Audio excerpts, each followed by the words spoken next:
Assalamu alaikum dear students. Today in this class I'm going to discuss last lesson of the afternoon.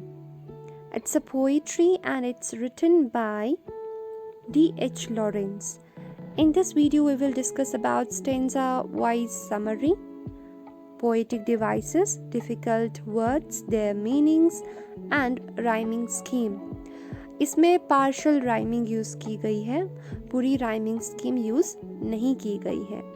और अब हम understand करते हैं what we can understand by the title last lesson of the afternoon. So last lesson means last class afternoon की teacher exhausted होता है, students भी exhausted होते हैं, स्टूडेंट्स का इंटरेस्ट कम होता है क्लास में और क्लास से बाहर बेल की ओर ज़्यादा ध्यान होता है।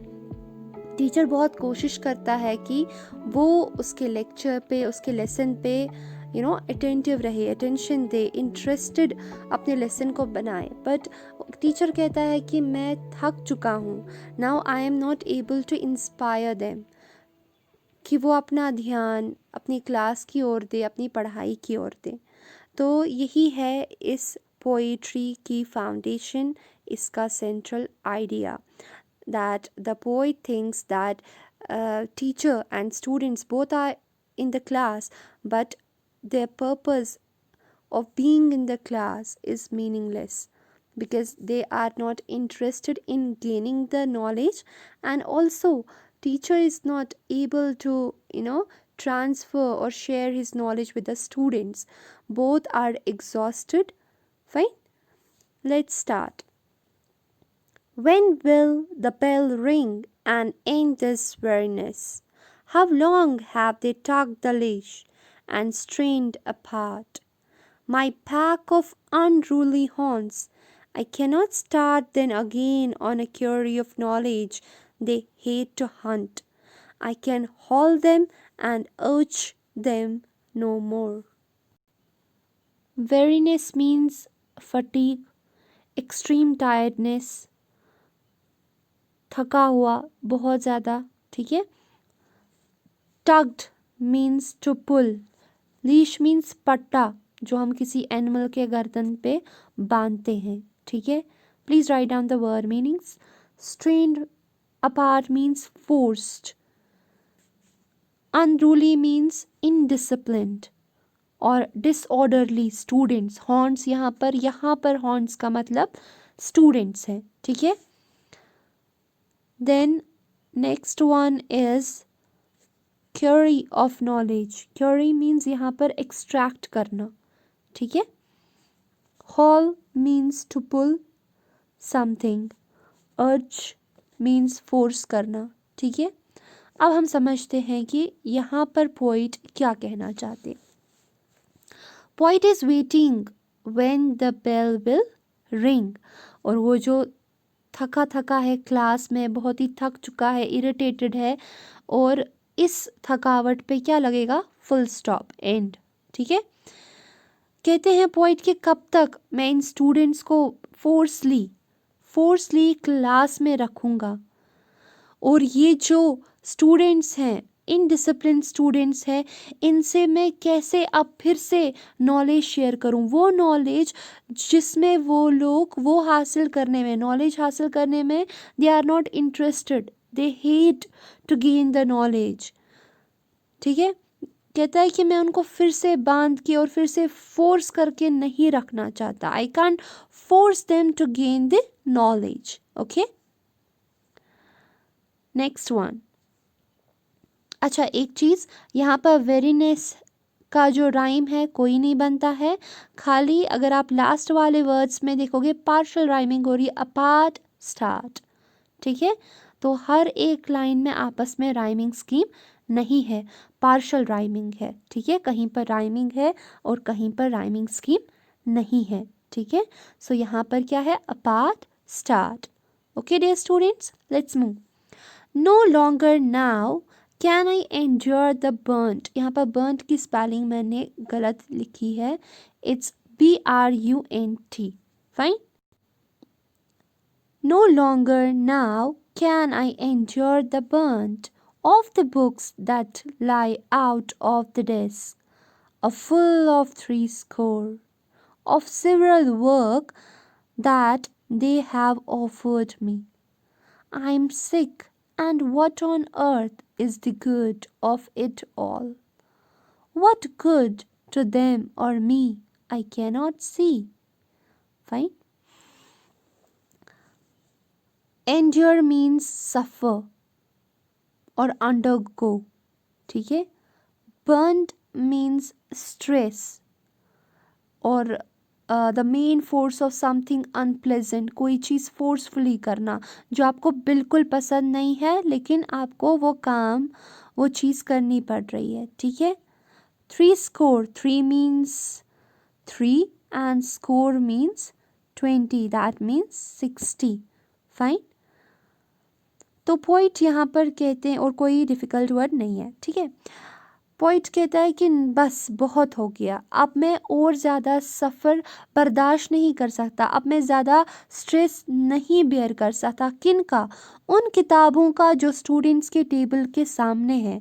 अब हमें पता नहीं है कि क्लास में कितने स्टूडेंट्स हैं, लेकिन यहाँ पर हमें 3 स्कोर बता रहे हैं. That means 3 × 20 = 60. That means table पे जो टोटल बुक्स है 60 हैं. दैट मीन्स पर स्टूडेंट 1 बुक, तो 60 स्टूडेंट्स भी होंगे. तो वो होमवर्क करके लाए हैं, लेकिन वो homework up to the mark नहीं है, अच्छा नहीं है, और अब मैं थक चुका हूँ इनका ये अजीबोगरीब होमवर्क चेक करके. फाइन. ना ही इनमें मेरे लिए कुछ अच्छा है, ना ही स्टूडेंट्स के लिए अच्छा है. यानी इस काम में मैं कुछ भी अच्छा नहीं देख पा रहा हूँ. ना ही मेरे लिए इसमें कुछ अच्छा है, यानी homework up to the mark नहीं है, और स्टूडेंट्स ने एवं ही होमवर्क किया है, उनको भी कुछ समझ में नहीं आया होगा. ठीक है. तो यहाँ पर लास्ट वाले वर्ड्स आप देखिए. यहाँ पर ब्रंट है, 3 स्कोर, मी, ऑल, सी. थोड़ा बहुत मी सी राइम कर रहा है, बाकी कुछ भी नहीं.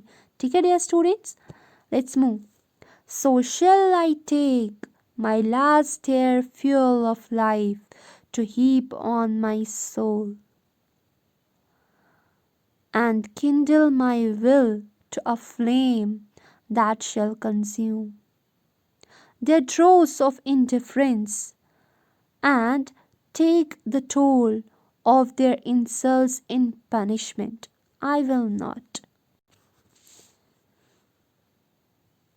तो यहाँ पर पोइट कहते हैं कि अब जो बचा कुचा फ्यूल है वो मैं किस पे रख रहा हूँ? अपने सोल के लिए रख रहा हूँ, अपने रूह के लिए रख रहा हूँ. यहाँ पर फ्यूल का मतलब तेल नहीं है, एनर्जी है. Heap means put, Kindle means set on fire, ड्रोस means anything considered worthless, कोई ऐसी चीज़ जो वर्थलेस हो. ठीक है. और कोई डिफ़िकल्ट. टोल एक्चुअल मीनिंग है टैक्स. ठीक है. तो पॉइंट यहाँ पर कहते हैं कि अब जो बची कुची मेरी एनर्जी है वो मैं अपने सोल के लिए बचा के रखूँगा. ठीक है. और ताकि मैं अपने आप को रोशन कर सकूं. और जो स्टूडेंट्स का इनडिफरेंस है, उनका मेरे लिए जो बुरा बर्ताव है, उनकी जो इंसल्ट्स है, तो मैं उनके लिए उनको पनिशमेंट नहीं दे सकता. ठीक है. पनिशमेंट नहीं दे सकता बिकॉज कोई फ़र्क ही नहीं पड़ता, because they will be same. ठीक है. If I will punish them for their behaviour, जो वो सरकास्टिक अपना बिहेवियर दिखा रहे हैं, but it will make no difference to them. Fine. तो यहाँ पर हम देखते हैं पोएटिक डिवाइसेस. टेक के साथ कोई कंपेयर नहीं. ठीक है. सोल और टोल. ठीक है. सोल एंड टोल का यहाँ पर क्या हो रहा है? यहाँ पर सोल टोल का राइम हो रहा है. ठीक है. तो यहाँ पर बन गया ये rhyming scheme. Okay. I will not waste my soul and my strength for this. What do I care for all that they do amiss? What is the point of their teaching of mine and of this learning of theirs? It all goes down the same abyss. What does it matter to me if they can write a description of a dog or if they can't? What is the point to us both? It's all my aunt, and yet I am supposed to care with all my might. Amiss means wrong, कोई भी गलत चीज़, incorrect. Fine. And abyss means hole so deep as to appear bottomless, यानी खोखला. ठीक है. So let's understand. तो teacher यहाँ पर कहता है कि मैं अपना सोल, अपना जो रूह है, अपनी जो ताकत है, अपनी जो एनर्जी है, इन सब के लिए वेस्ट नहीं करूँगा. What do I care for all that they do amiss. वो सारी चीज़ें गलत कर रहे हैं. मेरे पढ़ाने का कोई पॉइंट नहीं बनता, कोई मकसद नहीं है, ना ही उनके सीखने का. It all goes down the same एबिस. ये सब क्या जा रहा है, कुएं में जा रहा है. ठीक है. तो बिकॉज वहाँ से कुछ हासिल नहीं है, because there is nobody who will learn from me, because they are not interested. अगर मैं कुछ पढ़ा भी रहा हूँ, उनके भेजे में, उनके दिमाग में नहीं जा रहा है. What does it matter to me if they can't write. Teacher सिखा रहा है कैसे लिखना है, क्या लिखना है, बट अगर वो लिख नहीं पा रहे हैं, इससे कोई फ़र्क नहीं पड़ता, क्योंकि टीचर तो ऑलरेडी सीखा हुआ है. नाउ हिज जॉब और her job is to teach, to make them understand how to write something. But if the students are not able to write, so it is not going to make any difference to a teacher, right? तो कहते हैं यहाँ पर कि अगर वो एक description में उनको एक ऐसे बोलूँगा, एक पैराग्राफ बोलूँगा, या बोलूँगा कि डॉग के बारे में लिखो, अगर वो लिख पाए तो उससे भी मुझे फ़र्क नहीं पड़ता, और अगर वो नहीं लिख पाए उससे भी मुझे कोई फ़र्क नहीं पड़ता. ठीक है. What is the point to us both? It's all my aunt. It's all my aunt means I don't care. यानी इससे मुझे कोई फ़र्क नहीं पड़ता whether the students are able to write or not. और मैं उनकी अब फ़िक्र भी नहीं करूँगा कि वो लिख पाएंगे या नहीं लिख पाएंगे. ठीक है. This amiss, this abyss. ठीक है. तो यहाँ पर ये राइम हो रहा है. राइट कांट, कांट आंट यहाँ पर. ठीक है. राइम हो रहा है. और राइट माइट यहाँ पर राइम हो रहा है. ठीक है. दिस, दिस, अमिस, अबिस, ये सारे जो लास्ट वर्ड्स हैं इस स्टेंजा में राइम हो रहे हैं. ठीक है dear students. So let's move forward. I do not and will not, they won't and they don't, and that's all. I shall keep my strength for myself and they can keep theirs as well. Why should we beat our head against the wall of each other? Shall I sit and wait for the bell?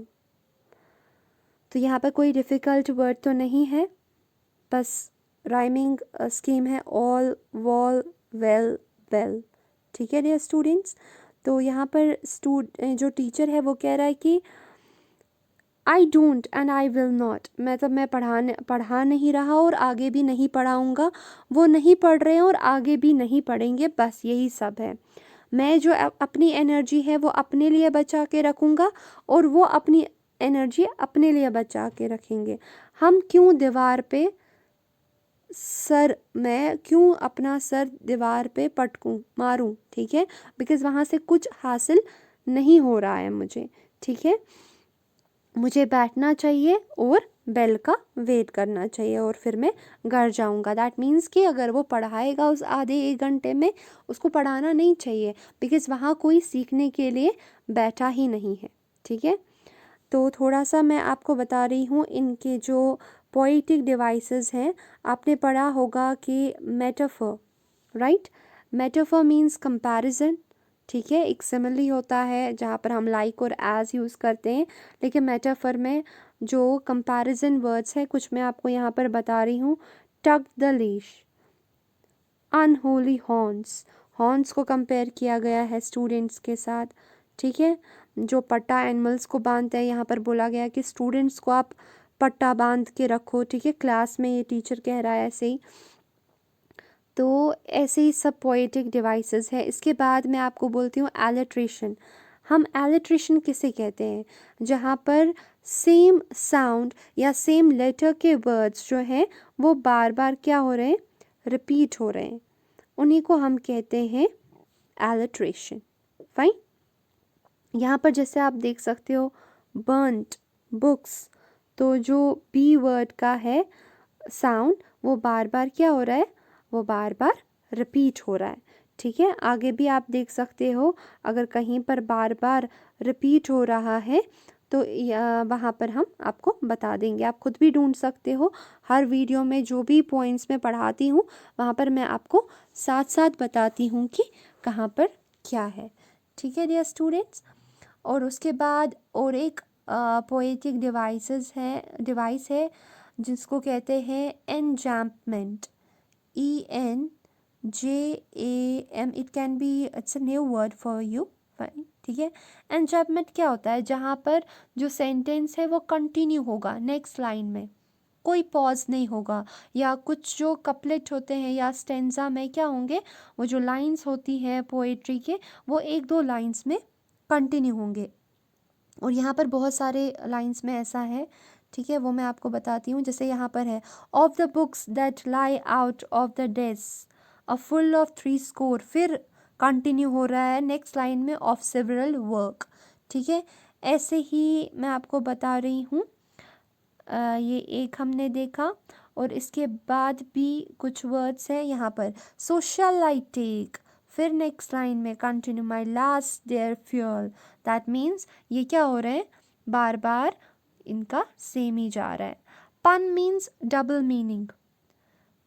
पन एक device है जिसका मतलब क्या होता है, double meaning. Why we beat our heads against the wall, इसका कुछ मतलब और है लेकिन वर्ड्स का मतलब कुछ और ही है। ठीक है, और इट्स ऑल माई आंट, ठीक है, यहाँ पर मीन्स आई डोंट केयर, तो वर्ड्स कुछ और है लेकिन मतलब कुछ और है। I will make sure that I will write all the poetic devices, actually their meanings, कि alliteration क्या होता है, enjambment क्या होता है, pun क्या होता है, metaphor, ये सब words में, ये सब terms में description में लिखूंगी elaborately. Thank you and have a nice day.